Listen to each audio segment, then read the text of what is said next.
नमस्कार, आप लोगों का स्वागत है मेडिकल डायलॉग्स के हेल्थ डायलॉग्स शो पर। मेरा नाम डॉक्टर नंदिता मोहन है और आज हम बात करेंगे वेरी कॉमन स्लीपिंग डिसऑर्डर के बारे में, जिसे हम कहते हैं स्लीप एपनिया और जिसे हम सब खराटों के नाम से ज्यादा जानते हैं। इसके बारे में डिटेल में बात करने हमारे साथ जुड़े हुए हैं डॉक्टर विकास अग्रवाल, जो कि एक ईएनटी सर्जन है। उनका ग्राउंड ब्रेकिंग एफर्ट दिखता है स्लीप एपनिया, साइनस और इवन खराटों में। पहला रोबोटिक टंग बेस्ड सर्जरी जो ऑब्स्ट्रक्टिव स्लीप एपनिया हमारे कंट्री में जो किया गया था, उसका क्रेडिट भी इनको जाता है। मेडिकल डायलॉग्स में आपका स्वागत है सर। आज हम बहुत शुक्रगुजार हैं कि आप हमारे साथ जुड़े हुए हैं। धन्यवाद डॉक्टर नंदिता, और मैं शुक्रगुजार हूँ मेडिकल डायलॉग्स का कि आपने मुझे यहाँ इनवाइट किया और इस सब्जेक्ट पर बात करने के लिए मैं तैयार हूँ। श्योर। सर, क्या आप हमें बता सकते हैं कि स्लीप एपनिया क्या है, और अगर यदि मेरा या मेरे पति को खराटे हम लोग लेते हैं रात में या दिन में कभी भी सोते वक्त लिया जाता है, तो उसका मतलब क्या प्रॉब्लम है उससे? तो ऐसा आप समझते हैं कि हर घर में कोई ना कोई तो खराटे लेता ही है। खराटा लेना कोई बड़ी बात नहीं है, लेकिन जब खराटे लेते लेते इंसान की सांस बार बार अटकती रहती है तो नींद डिस्टर्ब होती है और उसके कारण दिन में इंसान को नींद आती रहती है और उसे ऐसा लगता है कि गाड़ी चलाते चलाते नींद आती है, तो रिएक्शन टाइम बढ़ जाता है, एक्सीडेंट होने की संभावना बढ़ती है। और गहरी नींद में नहीं जा पाने के कारण बॉडी को रेस्ट नहीं मिलता है। बॉडी को रेस्ट नहीं मिलता है और इसके कारण diabetes, blood pressure, heart attack, रात को सडन डेथ्स, ये सब सारी संभावनाएं स्लीप एपनिया के कारण बढ़ जाती है। तो ये एक पूरा स्पेक्ट्रम है, सिंपल स्नोरिंग से लेकर upper airway resistance syndrome, upper airway resistance से लेकर के mild to moderate sleep apnoea और सीवियर स्लीप एपनिया। ये किसी भी जगह पर इंसान को अफेक्ट कर सकता है। तो ये मामूली स्नोरिंग से लेकर के, जो कि एनोइंग हो सकती है, खुद को डिस्टर्बेंस होता है स्लीप में, दूसरों को डिस्टर्बेंस होता है, वहां से लेकर के हार्ट अटैक, सडन डेथ और ट्रैफिक एक्सीडेंट तक ये कुछ भी हो सकता है। जी बिल्कुल सर। अगर हम बात करते हैं इसके डिटेल में, तो कौन है आपके नजरिए से जिनको ये ज्यादा इफेक्ट करता है? आपकी स्टडी जो हम बात करें जिसके बारे में अभी, उसमें ये लिखा गया था कि जो काम करने वाले लोग हैं, जैसे कि हम जैसे लोग जिनको है, उनको ये ज्यादा इफेक्ट होती है। तो क्या आपका क्या कहना है इसके बारे में? तो जो all India institute of medical sciences की स्टडी है, उसने इवैल्यूएट किया कि लगभग 100 मिलियन यानी 10 करोड़ लोगों को ये स्लीप एपनिया की प्रॉब्लम हो सकती है इंडिया, अपने देश में।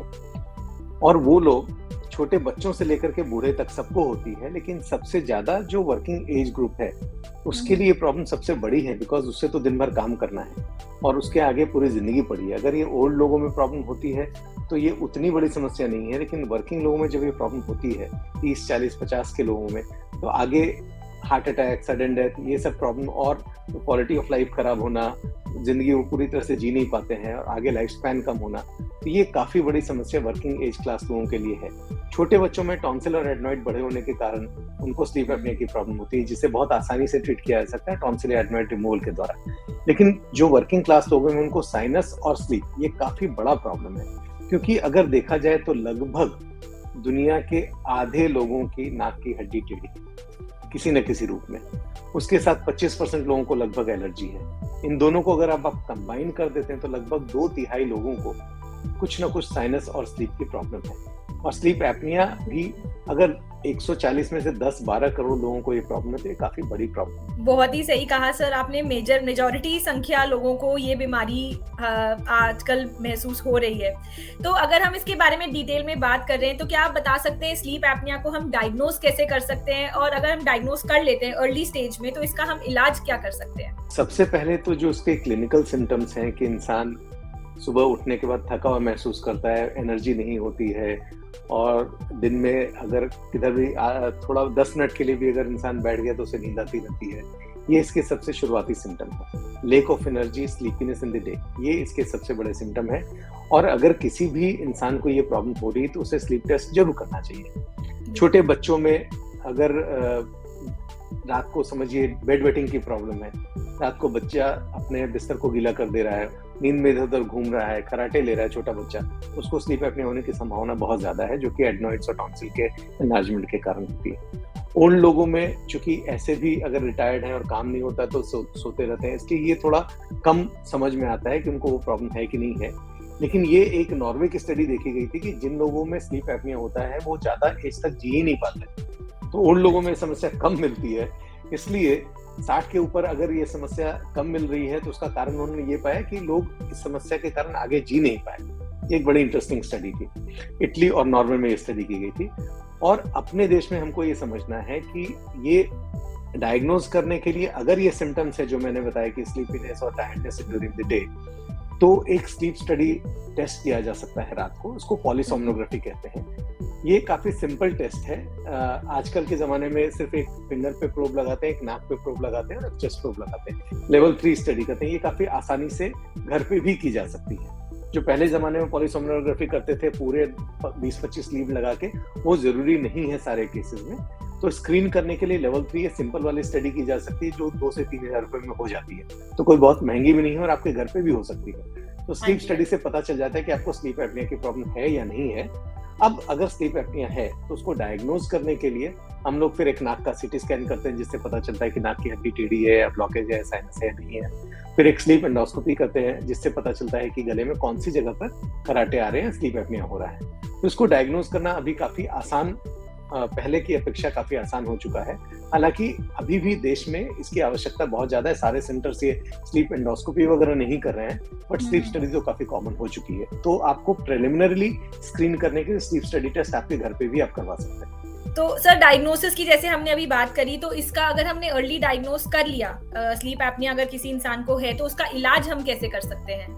अगर छोटे बच्चों में ये प्रॉब्लम है तो उनमें जनरली टॉन्सिल या एडनॉइड्स बढ़े होते हैं, जिसको एक छोटे से ब्लडलेस और पेनलेस ऑपरेशन से प्लाज्मा के द्वारा ठीक किया जा सकता है। सुबह करके शाम को बच्चा घर जा सकता है। तो बच्चों में तो बिल्कुल सीधा साधा होता है, 90% केसेस टॉन्सिल एडनॉइड बढ़े होने के कारण। जो एडल्ट्स हैं जिनको शुरुआती प्रॉब्लम है, ज्यादातर उनकी नाक ब्लॉक होती है।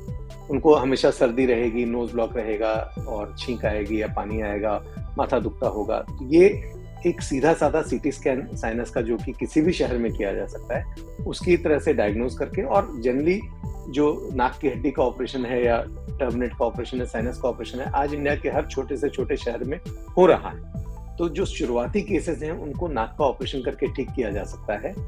इसके आगे जो इससे ज्यादा जो बड़े स्लीप एपनिया के केसेस हैं, जहां पर तालू लंबा है या जीभ बड़ी है, या तालू को छोटा करना है, या टॉन्सिल का ऑपरेशन है। टॉन्सिल का ऑपरेशन भी काफी कॉमन है। तालू और जीभ, ये जो ऑपरेशन है, ये प्लाज्मा की मदद से या रोबोटिक सर्जरी की मदद से ये बड़े सेंटर्स में ज्यादातर किए जाते हैं।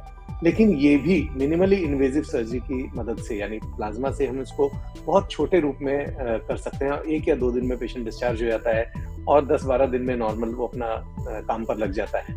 8-10 दिनों का ध्यान रखना होता है ऑपरेशन के बाद खाने पीने का, और ये ठीक की जा सकती है। जो जिनकी उम्र ज्यादा है उनको जनरली हम लोग ऑपरेशन की एडवाइस नहीं देते हैं। जो 65-70 के बाद के एज के हैं उनको हम लोग सीपैप मास्क लगाने की एडवाइस देते हैं। सीपैप मास्क क्या होता है? एक मास्क जैसे डिवाइस होती है जो कि हवा देती है सोते समय, जिससे कि रास्ता खुला रहता है। कुछ ऐसे एडल्ट्स जिनका कि वजन अगर बहुत ज्यादा है और ऐसा नोज की हड्डी टेढ़ी नहीं है या गले में ऐसा कोई बहुत बड़ा प्रॉब्लम दिख नहीं रहा है और मोटापे के कारण प्रॉब्लम है, उनको भी हम लोग ये सीपैप की एडवाइस देते हैं। उनको भी ऑपरेशन की एडवाइस नहीं देते हैं। और अगर किसी को समझिए मोटापा ही बहुत ज्यादा है तो उसको बेरियाट्रिक सर्जरी की एडवाइस देते हैं, जिससे कि उसका मोटापा कम हो जाए। तो ये पूरा स्पेक्ट्रम छोटे बच्चे से लेकर के ओल्ड एज तक अलग अलग रूप से इसको ट्रीट किया जाता है। बहुत अच्छे से आपने सर डिवाइड करके बताया हमारे दर्शकों को कि स्टार्टिंग से बच्चों से लेकर बुढ़ापे तक हर स्टेज पे स्लीप एपनिया को किस तरीके से इलाज किया जा सकता है। तो अगर सर मैं एक एग्जांपल अगर आपके सामने एक लेना चाहूंगी, अगर मैं एक पेशेंट हूँ स्लीप एपनिया का और मेरे को पता है मेरे को स्लीप एपनिया है और मुझे इसको घर में ही इलाज करना है, तो मुझे क्या मेजर्स इनिशियल स्टेज में अगर ऐसा कुछ है तो मुझे ऐसा क्या मेजर्स लेने पड़ेंगे ताकि मैं इसको घर पे ही इलाज कर पाऊँ?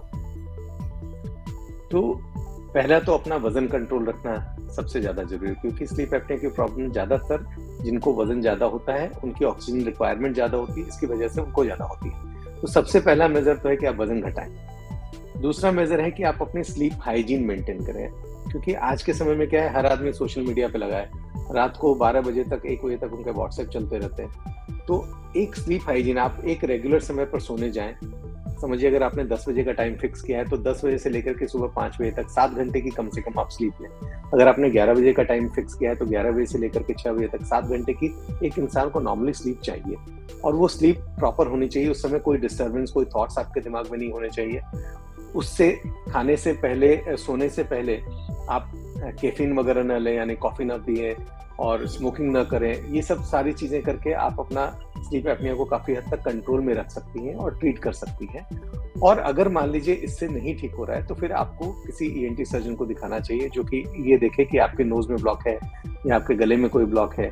अगर वो सब कुछ ब्लॉकेज है तो वो आप ठीक करवा सकते हैं, और अगर इससे भी ना ठीक हो तो सीपैप मास्क लगा सकते हैं। कुछ डेंटल डॉक्टर जो हैं वो डेंटल एडवांसमेंट डिवाइस बताते हैं, जो कि जबड़े को आगे रखते हैं, रात को लगा कर सोने की एडवाइस देते हैं। तो इन सब चीजों से आप mild to moderate sleep apnoea को ट्रीट कर सकते हैं। और अगर बहुत सीवियर स्लीप एपनिया है तो फिर उसके लिए या तो ऑपरेशन या तो सीपैप मास्क, ये 2 उपाय ही करने होते हैं। तो घर पर आप इतना कर सकते हैं कि वजन ठीक रखें और स्लीप हाइजीन मेंटेन करें, और इसके बाद भी अगर प्रॉब्लम हो तो उसको फिर ट्रीट कराना पड़ता है। बेशक, डेफिनेटली सर। सो सर, हम एक फिर से बताते हैं, आप बता सकते हैं हमको कि स्लीप एपनिया को हम प्रिवेंट कैसे कर सकते हैं, एज इन क्या क्या तरीके हम आजमा सकते हैं जिससे हम स्लीप एपनिया को अर्ली स्टेज में ही प्रिवेंशन की तरफ लेके जा सकें? तो देखिए, जैसे मैंने ट्रीटमेंट में बताया, prevention is better than cure naturally. तो आप अपना वजन बढ़ने ही ना दें, क्योंकि it's easier said than done कि आप वजन घटा लो। मेरे लिए बोलना बहुत आसान है, डॉक्टर आपके लिए घटाना बहुत मुश्किल है, राइट? तो आप वजन पहले बढ़ने ही न दें, क्योंकि नॉर्मली इंसान का वजन बढ़ता है जब 35-40 साल की एज में पहले बहुत यंग होता है, काफी एक्टिव होता है, बाद में वो फिर धीरे धीरे काम करना कम होता है, डेस्क जॉब हो जाता है, फिर आपके नीचे जूनियर्स आ जाते हैं और फिर आपकी लाइफस्टाइल सेडेंटरी हो जाती है। तो आप मेंटेन करें कि आप रेगुलर फिजिकल एक्टिविटी करें, सुबह उठ करके या तो घूमने जाएं, खाना अपना कंट्रोल में रखें। तो आप वजन सबसे पहला इंपॉर्टेंट है कि बढ़ने ही न दें। अगर आपको समझिए नाक की कोई प्रॉब्लम है तो उसको आप समय रहते ही ट्रीट करा लें, स्लीप एपनिया तक जाने ही न दें। अगर आपको ऐसा महसूस हो रहा है कि नाक ब्लॉक रहती है तो उसको पहले ही चेक करा लें। अगर एलर्जी है तो आप नाक का स्प्रे ले लें या जलनेती से नाक को क्लीन रखें, एलर्जीज को कंट्रोल में रखें। आप अपने सोने की हैबिट, जैसा मैंने आपको पहले बताया, पहले से ही उसको स्लीप हाइजीन को मेंटेन कर लें, तो आपको स्लीप एपनिया होगा ही नहीं, राइट? तो prevention is always better than cure.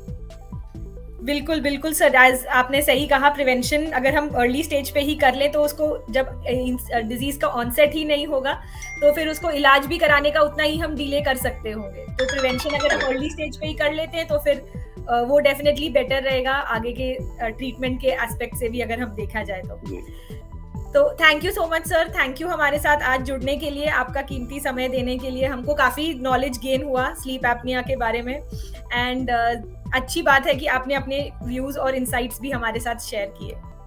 जी, सो बहुत बहुत धन्यवाद। Never miss a medical update from Medical Dialogues. Like, subscribe and press the bell icon.